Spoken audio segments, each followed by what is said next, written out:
Thank you. Welcome everybody. Good morning to the local pension board. As usual, this meeting is being broadcast live to the public.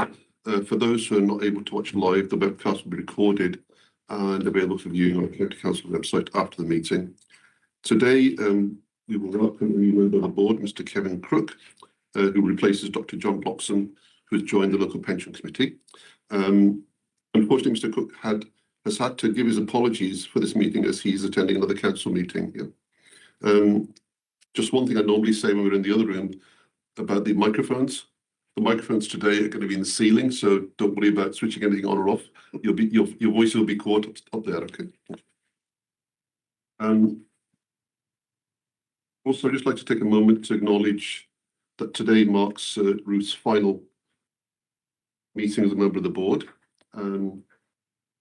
Ruth has served for 6 years an active employer representative from Leicestershire Police, bringing valuable insight and perspective from the employer side directly to our discussions. The contributions have been especially appreciated in helping the board understand complex issues such as McLeod from a policing standpoint. And on behalf of the board, I would like to sincerely thank Ruth for her dedication, thoughtful input, and the guidance she's provided throughout her time with us. Her presence will be greatly missed. I can say that definitely, and we wish her all the best, all the very best for the future. Want to say anything at all? Yeah, I mean, it's been a pleasure, sort of, serving on the pension board, and I will miss the meetings, but I can't commit to another 3 years with an active member, so I thought it was the right time to step down and pass on that baton to another active member. Thank you. Oh, okay, thank you. Morning, Mr. Squire, Councillor Squires. Firstly, I'd like to take agenda item slightly out of order, if that's okay with everybody. We have to appoint a vice chair. So could I ask for a nomination, please? Yes, Kevin Crook, please. Thank you. Could I have a seconder, please? Squires, a seconder. Can I ask for a show of hands in favour, please? Okay. Any against? Not against. Okay. I know that Mr. Crook is now appointed as vice chair for the board. Thank you, everybody.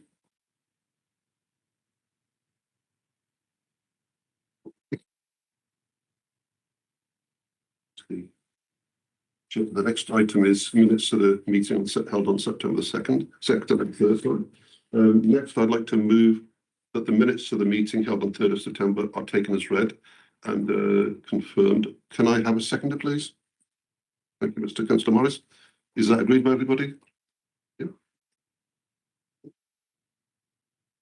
Item number 3 on the agenda. I can confirm there are no questions received by myself. Item number 4. I can also confirm there are no urgent items to be taken at this meeting. Number 5, could I ask for members, if any members have any declarations of interest in respect to the items on the agenda, please? No? Okay, none. Item number 6 on the agenda, please. The first report on today's agenda is the Pension Fund Administration Report, July to September 25, quarter 2, and that's between pages 9 to 24 on the agenda pack. I'll hand over to Stuart Wells to take it on. Thank you, Chair. Morning, everyone. So this is the regular report that is presented to the board at every meeting, covering administration areas and the performance of the pension section. So I will pick out the key areas and start with performance. The results for the second quarter are in the appendix. Happy to report that most targets have been met or very close to target, and most figures are improvements on the previous quarter. The general workload levels are laid out under point 9 of the report. The layout has been simplified slightly from previous reports to focus on the number of outstanding cases that officers are able to actually process.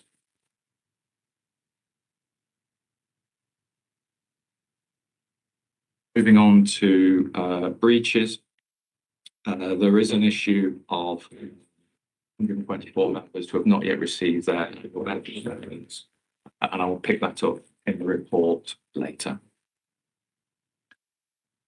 Point 25 refers to the websites. So officers are continuing to work with the LCC web team and our system supplier Haywoods on 2 new websites. Content for the general site has been added. Colleagues are reviewing the site at the moment. Online forms are being developed to replace some of the paper forms that was on the existing site, and an overall review of content is due to be done. The second site, so we've got a general site being worked on with the LCC web team, and an online site is being worked on by the Haywood, our system suppliers. So that's currently being tested at the moment. And we are working through the functionality that is in place, ensuring that everything is doing what it's supposed to be doing. The target for completion on work on both of the websites remains the end of November.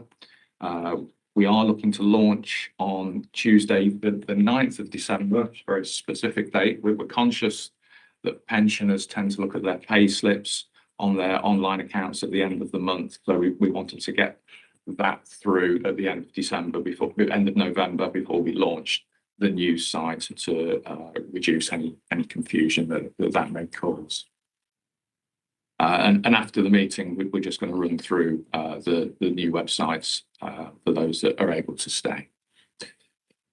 Moving on to McLeod, and point 37. So we were working through the retrospective McLeod pensioner cases at the moment. So we're identifying cases where pension benefits need to be amended and backdated. So that's an ongoing process. That will continue for the next few months. We have a deadline of the 31st of August 2026 to complete that work, and that works. Moving on to the pension dashboard programme. So Leicestershire have connected our ISP to the pension dashboards portal, and this has been approved by the pension dashboards programme. This connection goes live on the 31st of October, this Friday, and so we have complied with our statutory deadline. The National Pension Dashboard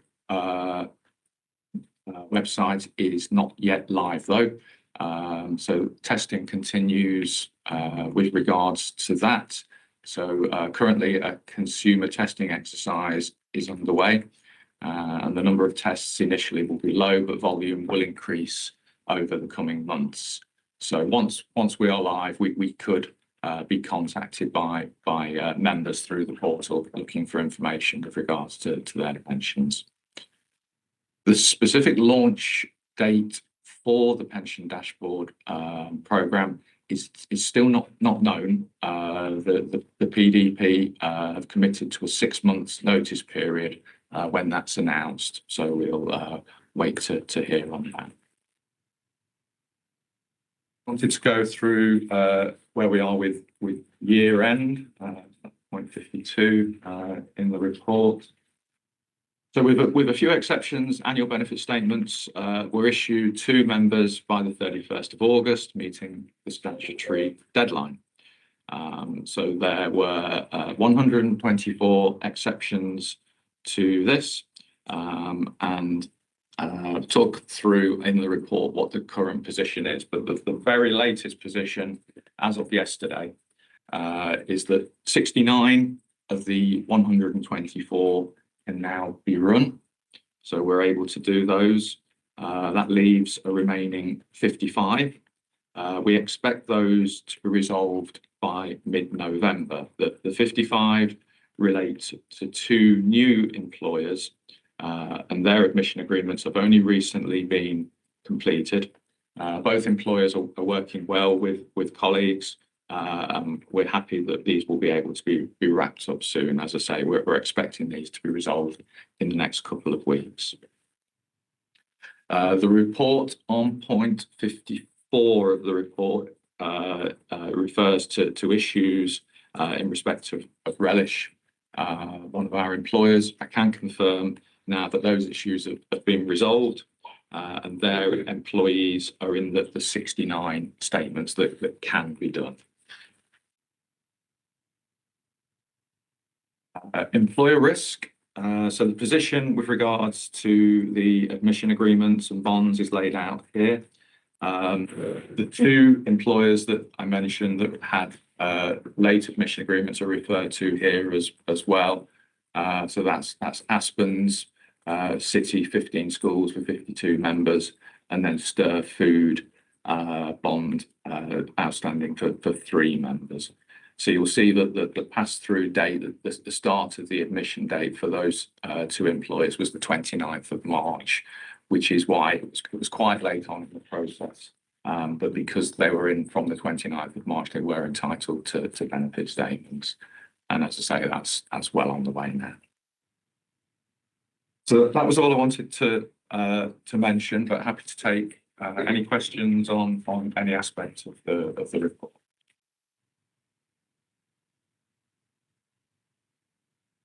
Yeah, thank you. Wanted to comment, obviously working Leicester City, every time I see LCC, I think Leicester City Council. So I take it the IT system is Leicestershire. It is, yeah. Right. Can you just write Leicestershire? Yes, LCC. apologies for that. It just throws me every single time, and then I just been off track. The other thing was I am relatively new to the pension board, and I hadn't really sort of followed or understood the McLeod stuff in the news. How are we doing with the McLeod remedy sort of overall as a fund? You know, are we on track? Are we? At the moment we're on track. So that the initial deadline was to include data in respect of McLeod in the benefit statements that went out on the 31st of August. So that was for active members and deferred members. So we achieved that. So that's been done. We've been working on our business as usual processes incorporated McLeod since we went live back in November 2023. So if someone retires tomorrow, their benefits are assessed, and if they're affected by McLeod, we'll make sure that that's included. So what remains now is the retrospective cases. So it's members that the McLeod remedy affects their benefits, but their benefits were already calculated before the regulations came into force. So we're working through those at the minute. It's going to be tight. We are resourcing it at the moment to try and get through that. We've got this deadline of the 31st of August, and at the moment we're on track to meet that, but conscious that it won't be easy, but we'll continue to keep the board informed of any bumps in the road. Okay, so will we get a sort of an idea of what percentage you have gone through of those old cases as we're approaching August next year? Yes. Are we going to sort of have a sense of what sort of percentage of those cases you've managed to deal with? Yeah, I'll continue to include it in the report, and we'll get some specific figures. Thank you. Any other questions or comments? Sorry. Thank you. Thank you, Stuart, for the report, and it's good to see that the performance indicators are moving in the right direction for members, so that's pleasing. In terms of the website, am I reading the report correctly? Have there been some slippage, but you're still confident that you're going to hit the go live? Because all the dates in the table seem to be, and it says they're still ongoing. Some of the areas overlap, but I wouldn't say that there was slippage. We're still on course to complete the work by the 30th of November. We just wanted to be clear with make sure that the launch date was right for everyone, that we didn't put ourselves in a position where we suddenly have a surge of members and pensioners are looking for pay slips and what have you. So no, there's a few moving parts, but no, we're on track. We are. And then my final question is just in relation to paragraph 18, governance and the audit. Is there an audit? On the first internal audit was around pension contribution banding changes. Right. So is that looking at that the employers had applied the contribution banding changes? Yes, that's right. That was. Yeah, I just wanted to confirm that that's what it was looking at. Yes. Yeah. Yeah, just to That's make not sure your that. control, is it? No, It's the no, employer. pension fund Yeah. relates it. So we're obviously we're Yeah. aware of the audit had taken place, but no, it's not directly pension section. No, I just wanted to clarify that. Stu, I was going to ask you a question, but maybe I'll wait till you do your presentation then. Okay. That's okay. So in terms of recommendation, I just ask one more question. On page 23, it talks about the key performance indicators. I was just wondering, you can see that you've improved performance across the board and maintained performance. My question is about the death payments and payments for dependents within 10 days. Why is that lower than the other areas? Because I would expect that that's quite a, we should be paying attention to that a bit more because of the sensitivities around someone dying and looking to dependents. Why is that lower? Is there any rationale for that, or? It's generally down to the complications in making those payments out to the families, establishing the entitlement, ensuring that that's all in place before we made those payments. These are our key areas. Retirements are relatively straightforward when compared to death benefits. Someone retires, we get the information, we make the payment. When trying to gather all information for death benefits and establish where they're paid to, that can sometimes impact on the performance. So it is considered key. It is in there for a reason.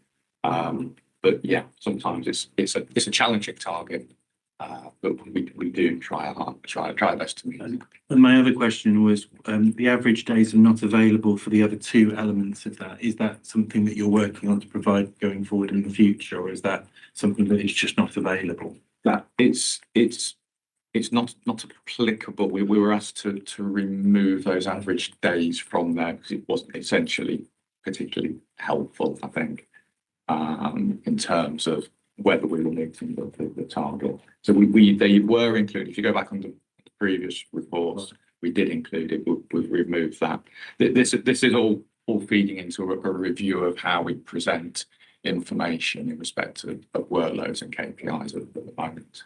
So we'll no doubt consider that again and decide whether it's still appropriate to leave those in or not. Okay. I think it was just the disparity, but you've included it for the death benefit and not included it for the others, and that was why I was a little bit confused. Yeah, the information is available, but at the moment we decided to leave that out. Okay, thank you. Sure, just to clarify, that particular item's got 2 or 3 stages. You ask for information, there's a wait until you get it back. Yeah. Then you might ask further information or clarification. That's why that indicator is where it's at. The reason. That would be a main factor, just establishing that process. People tend to come out of the woodwork when benefits are due, so that can lead to some tricky cases. Any other questions? Right. I just ask on that last point. Yeah, when I can't follow them to the end. So why have you included the average days for the death payments but not the others?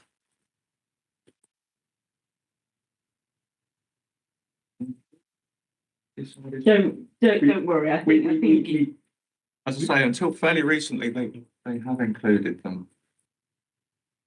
I think from memory, there were some inconsistencies in those other two, and it wasn't giving an accurate picture, so we felt it was misleading. But we can double check that. And as Stuart said, we are reviewing the case. We're doing quite a big piece of work to review what KPIs we report them. And I think as part of that, it did just flag up some inconsistencies with that one. Sure. In terms of recommendation, Stuart, it's recommended the board considers report and you raise any questions, which is fine. So at the moment, I'm happy to agree the recommendation on page 21 of the agenda. And the board was recommended to consider the report. Is that agreed by everybody? Agreed. Yep, thank you.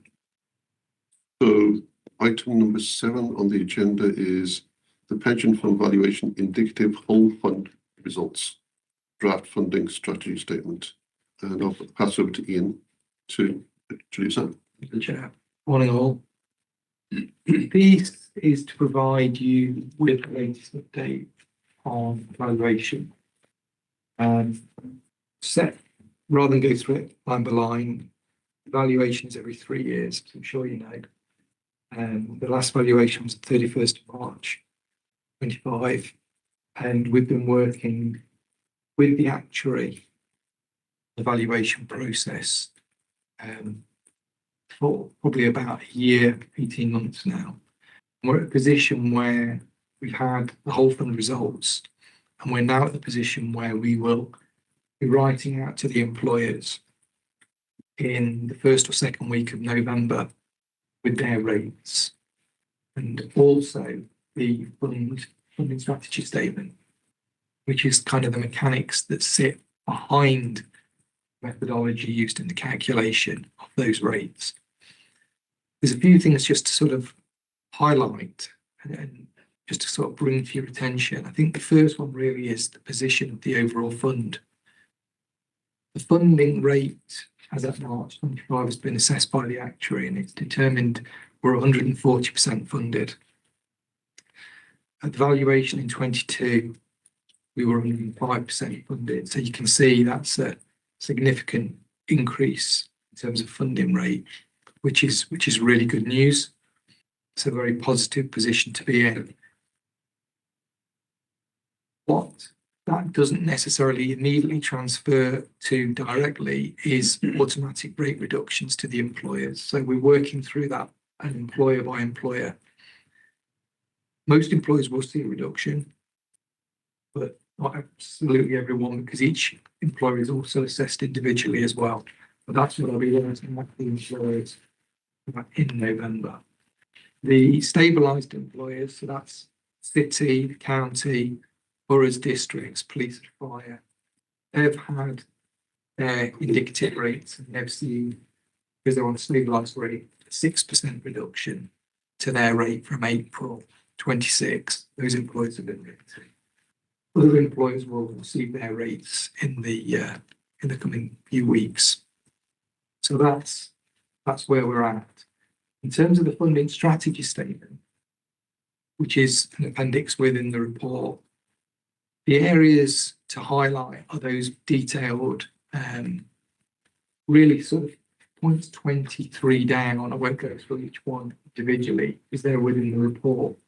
But table 2.2 within the funding strategy statement is the real mechanics of how each employer category is assessed.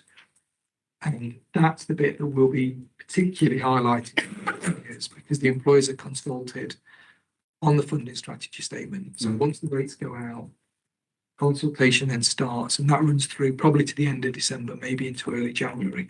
Got to assess the actual final date with the actuary this afternoon. And then those comments that we receive back from the employers will then be considered.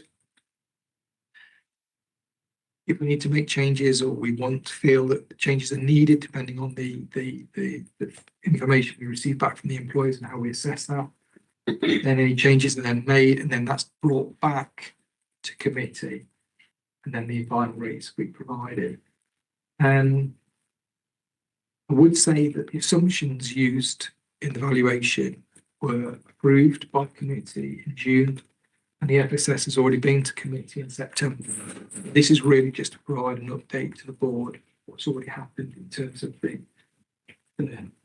approval process, these elements. There is a timeline in the report, provides the next stages. There's also the investment strategy statement. I haven't yet finalised that because it's been complicated this time round, because of the Fit for the Future changes in the consultation outcome. around that. So we've deliberately held off that. We would have normally sent the ISS at the same time as the FSS to the employees in November, but we can't do that this time around because of those changes from Fit for the Future. That's what I propose to really say at this point, but obviously happy to take any questions. Any questions for you?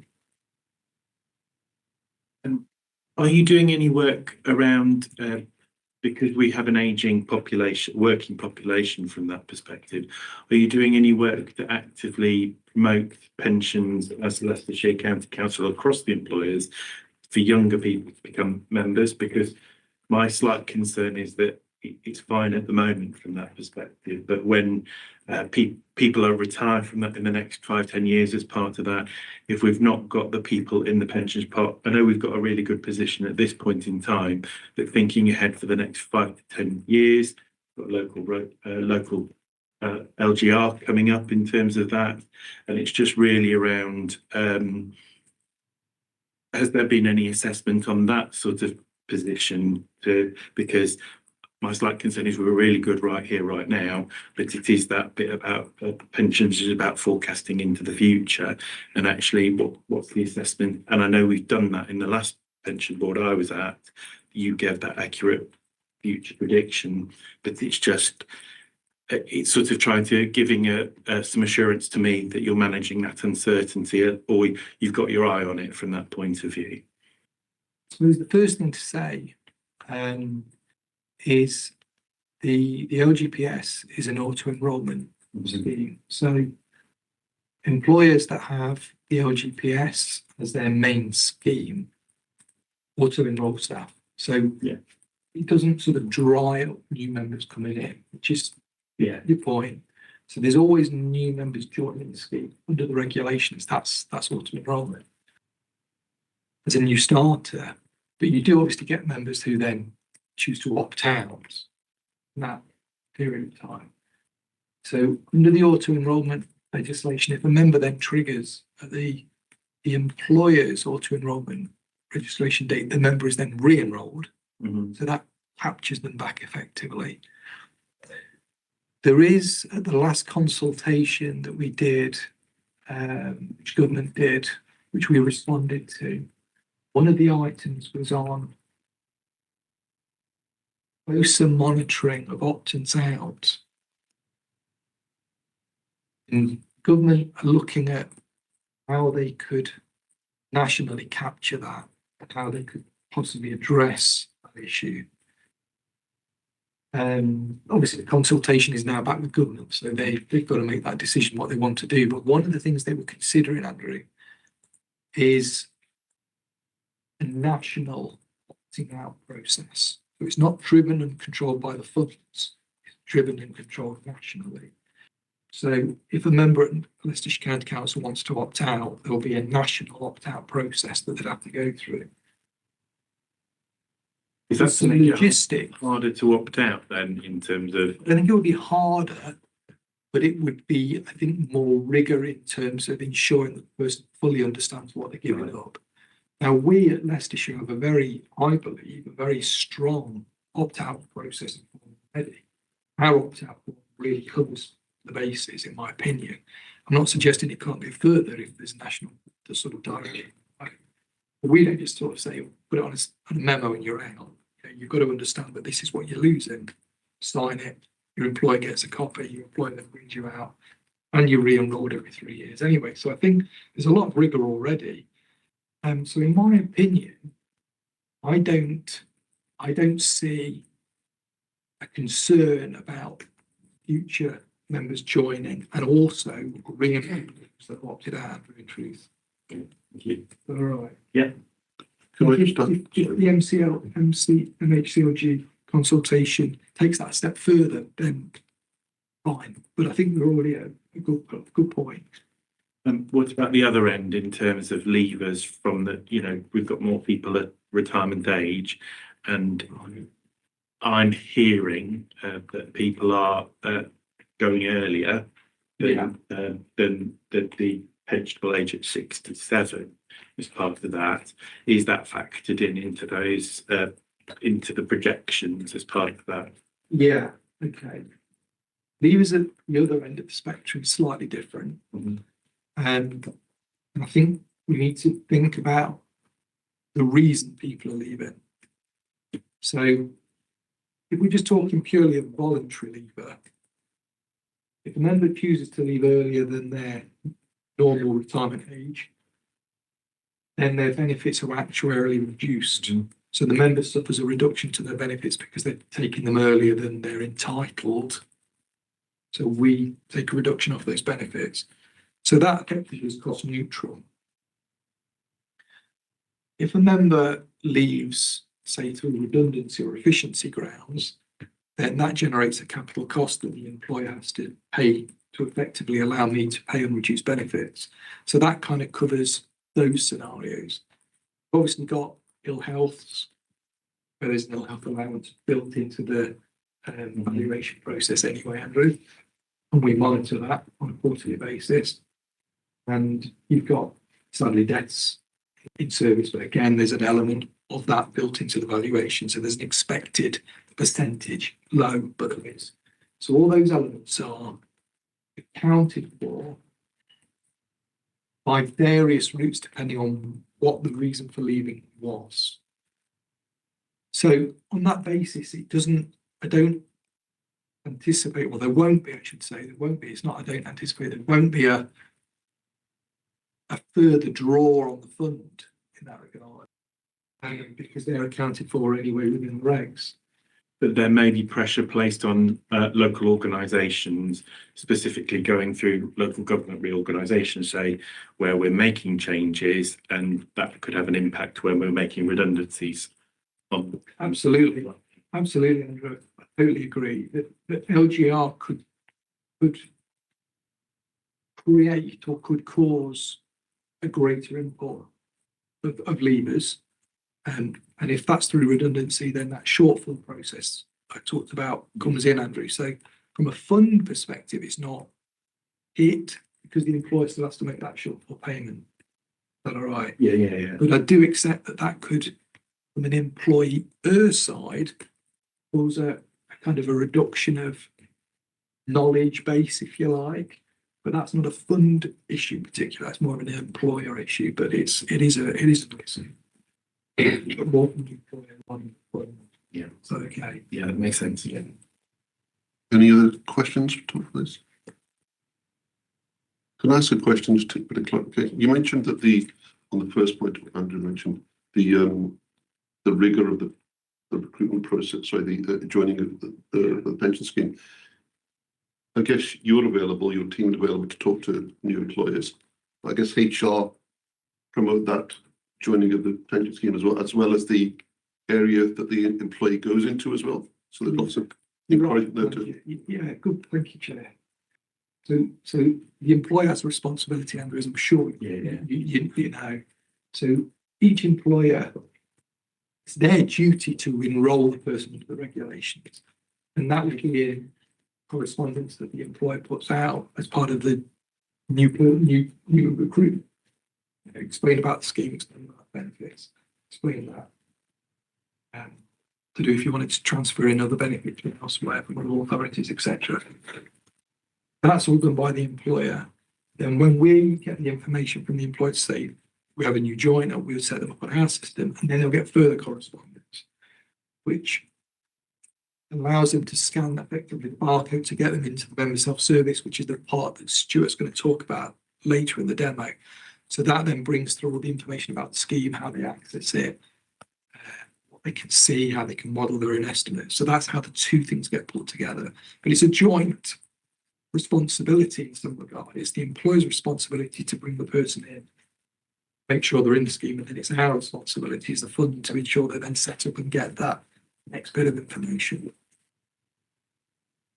Seems quite rigorous, thank you. No other questions, just look at the recommendations. I'm happy to agree the recommendation on page 31 of the agenda, in that the board has recommended to note the whole fund valuation rate of 140%, which I think is really good. Is that agreed by everybody? Agreed. Thank you.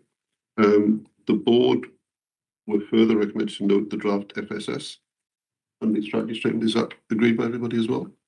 Thank you. And finally, the board would ask to note the employee consultation on the FSS, which will commence on the 25th of November 2025, and once indicative employee rates are available. Is that also agreed by everybody? Thank you. Next item on the agenda is number 8, risk management and internal controls, complete 35 to 104. And could I ask Kat to present that, please? Thank you. Thanks. Good morning, members. This is the kind of normal quarterly update of the pension fund's risk management and internal controls report. We bring this every quarter in line with the pensions regulators' code of practice requirements. So the risk register attached as Appendix A is reviewed quarterly, and this is shared with internal audit for assurance before it comes to the board, and then will subsequently go to the committee for formal approval. So this quarter, there's changes to 4 of the risks, but these are kind of primarily business as usual changes. So we've not got any smaller changes or upward or downward movement in risks. So the first risk, which has had some changes, is relating to risk 1, which relates to poor market returns. So this is largely just adding text to recognise that we're going to have a strategic asset allocation review, which is scheduled for January 2026, and that will be the committee to consider to continue to manage this risk as a further action. The second risk relating to underperformance despite acceptable market returns is kind of similar. So we again reference the January 2026.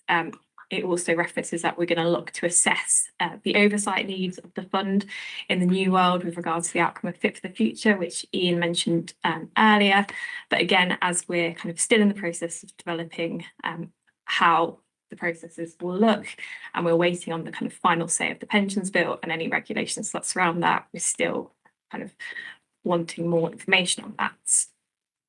So the third change was on risk 11. So this is about investment decisions without sufficient expertise. So this is primarily focused on the training of committee, but it's also kind of relevant to the board's training. So worth noting, so we start the training needs assessment for board and committee members before Christmas. So we'll use all of that data to develop a training plan for next year, like we have in previous years, to kind of focus on the areas where committee and board members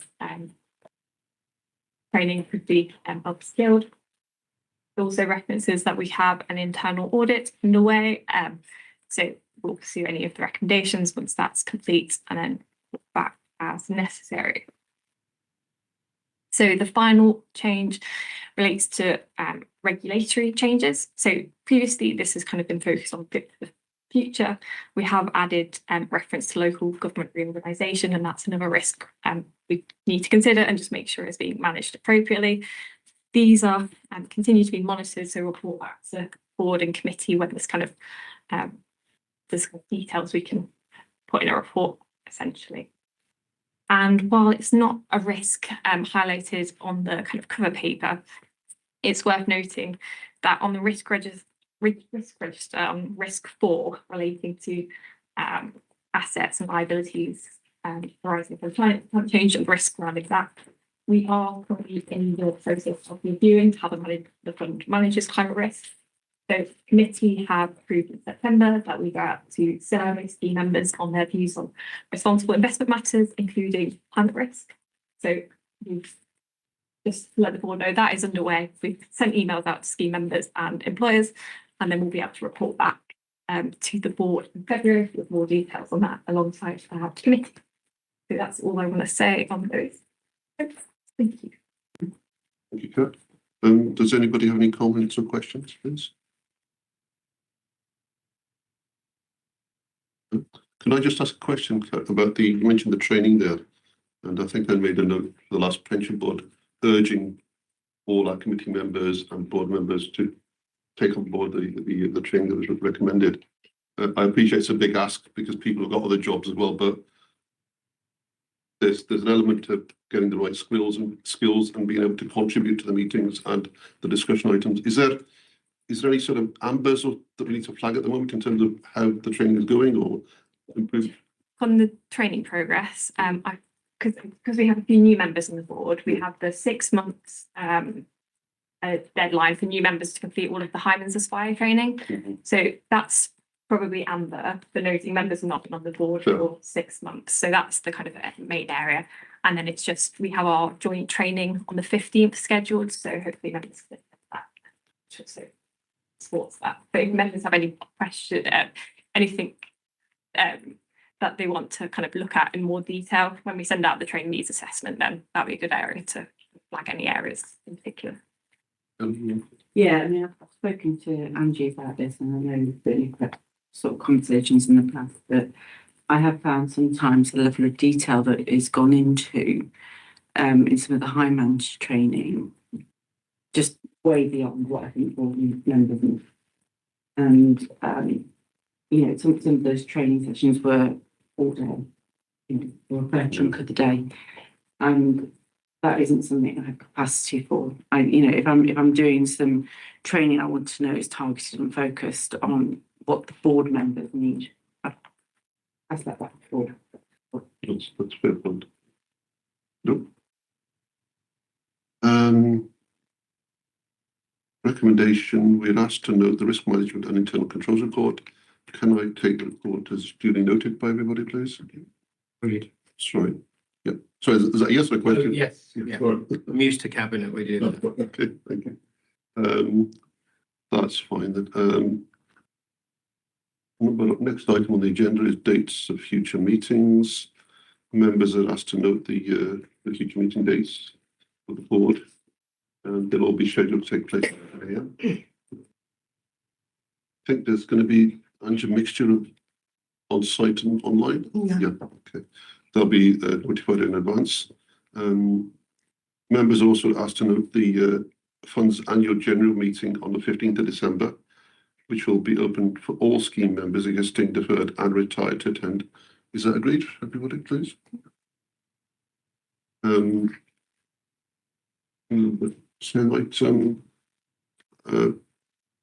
have no items of urgent business, and I would like to declare the meeting closed. Okay. Thank you.